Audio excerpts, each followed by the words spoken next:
పెట్టడం అనేది చాలా దురదృష్టం. నేను తీవ్రంగా ఖండిస్తున్నాం. ఇంకా మీ బుద్ధి, ప్రభుత్వం తాలూకు బుద్ధి మారలేదు. ప్రభుత్వం బుద్ధి మారలేదు. ప్రజలు చిత్కరిస్తున్నా సరే, ప్రజలు చీకొడుతున్నా సరే మీ వ్యవహారాన్ని మారలేదు. పత్రికల తాలూకు వ్యవహారాన్ని ఒక మాట చెప్తున్నాను. ఇవాళ ఈనాడు పత్రికలో నా ఫోటో వేసి, ఎందుకు నేను మాట్లాడుతున్నానంటే నా ఫోటో వేసి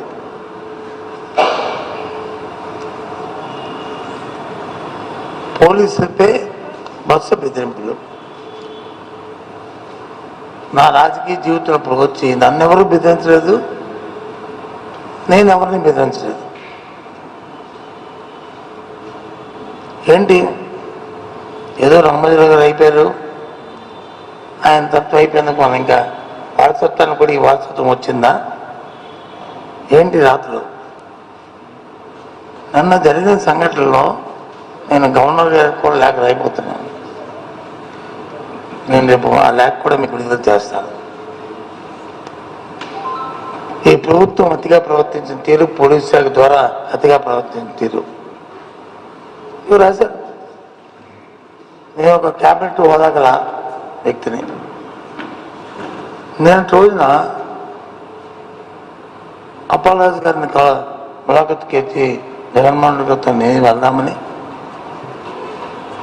నేను ఎప్పుడు వెళ్తున్నా నా 2 కారులో నేను వెళ్తూ, ఒక కారులో వచ్చి అప్పలరాజు గారి ఫ్యామిలీ మెంబర్లు అందరినీ ఎక్కించుకొని, 2వ కారులో వచ్చి నా పిఏలు, నా గన్మెన్ వాళ్ళందరినీ 2వ కారులో ఎక్కించుకుంటే పోలీసు వాళ్ళు వచ్చి ఆ కారు వెళ్ళడానికి వీల్లేదు అని అడ్డు పెడుతున్నారు.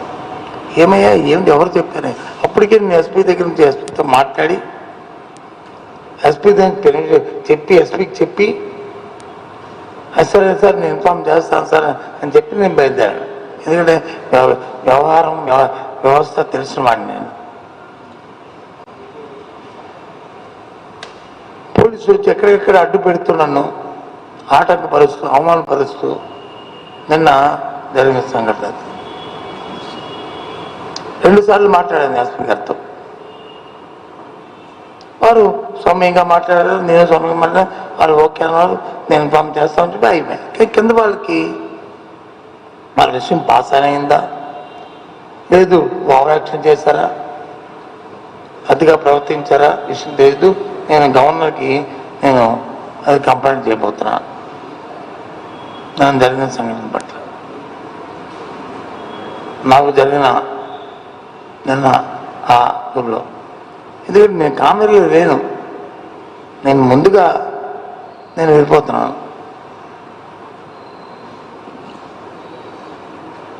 నేను వెళ్ళింది 1 గంట టైం. అప్పుడు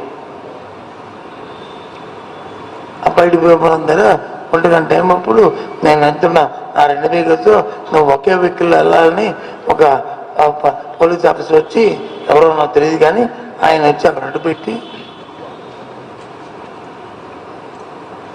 ఆయన చేసిన వ్యవహారం. ఇప్పుడు తిరిగి సంసార కబుర్లు ఇవాళ ఈ పత్రిక వచ్చి 2 రాస్తున్నాయి. జగన్మోహన్ రెడ్డి గారు వచ్చి ఇదేనని చెప్పింది. ఇదేనా వ్యవస్థ తాలూకా పరిస్థితి? ఇదేనా ప్రభుత్వం తాలూకా పనితీరు?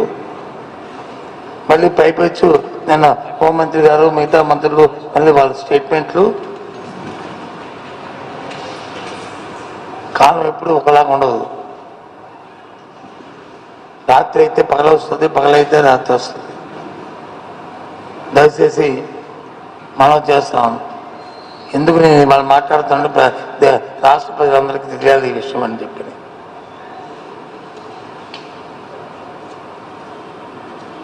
మళ్ళీ పై